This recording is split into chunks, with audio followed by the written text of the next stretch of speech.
ఎక్కువ వేసి నీళ్ళు పెట్టడం అనేది ఖచ్చితంగా ఎవరైనా చేయకపోతే చేయాలి.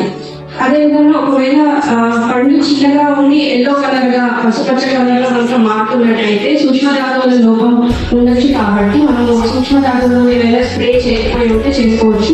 బోరాక్స్ 1.25 గ్రామ్స్ ఒక లీటర్ కలిపేసి మనం పిచికారీ చేసుకోవచ్చు.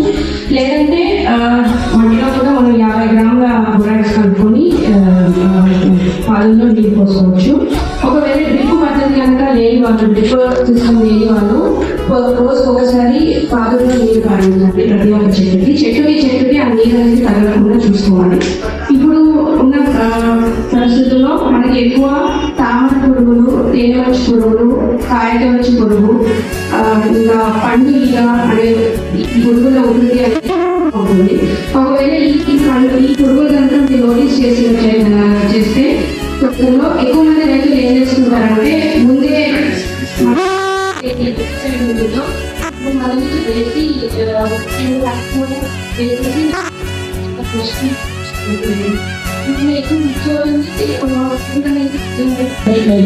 సో ఏం చేయాలంటే ముందే దీనికి వెళ్ళకుండా చిన్నగా ఒక్కొక్కటి 2 కొంచెం తక్కువ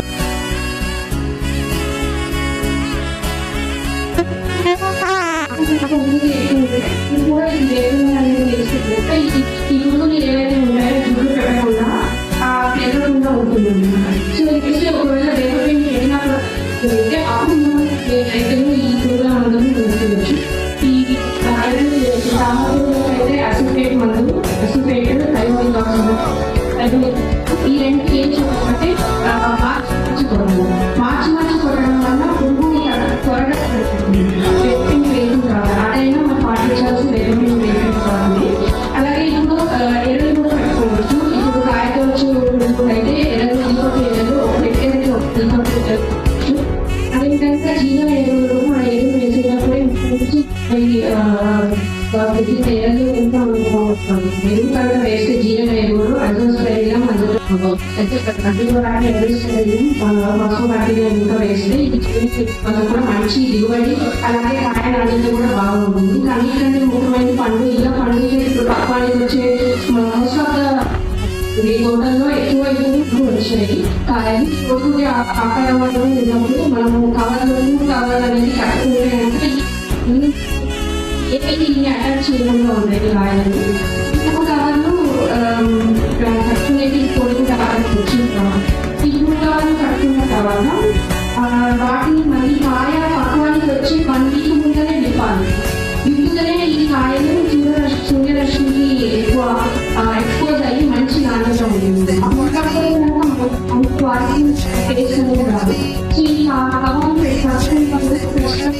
పక్వానికి వచ్చి 1 వీక్ ముందరే ఈ కవర్ని తీసుకుంటుంది. కవర్లు కట్టుకునేటప్పుడు ఖచ్చితంగా ఏ ఎరువు మోస్ట్లీ రాకుండా ఉండే ఛాన్స్ ఉంది. కాబట్టి ఈ ఫుడ్ కవర్ టెక్నాలజీ అనేది రైతులందరూ దొరికేటప్పుడు పాటించవచ్చు. అదేవిధంగా ఇది మామిడిలో తర్వాత సిట్రస్ కనుక చూస్తే నిమ్మకాయలో ఇప్పుడు నీరు తప్పనిసరిగా పెట్టాలి, లేకపోతే పళ్ళు రాలిపోవడం అనేది జరుగుతుంది. ఒకవేళ పళ్ళు రాలిపోవడం కనుక చూస్తే 241 గ్రామ్ లీటర్ నీటికి కలిపేసి మనం పిచికారీ చేసుకోవచ్చు. ఒకవేళ నల్లి ప్రాబ్లం కనుక ఉంటే సిట్రస్ లో నిమ్మ బత్తాయి తోటలో నల్లి ప్రాబ్లం ఇప్పుడు వస్తుంది ఉంటే కనుక ప్రొపాగేట్ మందుని మనం పిచికారీ చేసుకోవచ్చు 3 మిల్లీలీటర్ లీటర్ నీటికి. బొప్పాయి విషయానికి వస్తే బొప్పాయిలో కూడా ఇప్పుడు ఈ పిండి నల్లి ప్రాబ్లం అది ఉంటుంది. పిండి నల్లి మనం మామిడిలో కూడా చూస్తున్నాము. పిండి నల్లి ప్రాబ్లం 2 మిల్లీలీటర్ 1 లీటర్ నీటి కలిపి పిచికారీ చేసుకోవచ్చు. అదేవిధంగా మామిడిలో అయితే మనం అప్పుడే మందుకి పోకుండా ఉధృతి తక్కువగా ఉన్నట్లయితే ఈ పురుగు పోషక దశలో మట్టిలో ఉంటుంది. కాబట్టి చెట్టుకి ఒక అడుగు మీద మనం ప్లాస్టిక్ షీట్ చుట్టేసి దాని మీద గ్రీన్స్ రంగు పూస్తే ఈ పురుగు యొక్క చిన్న పైకి పాకుండా ఉంటుంది. ఇది బొప్పాయిలో కూడా పిండి ప్రాబ్లం ఉంటుంది. దానికి మనం మనం పిచికారీ చేసుకోవచ్చు.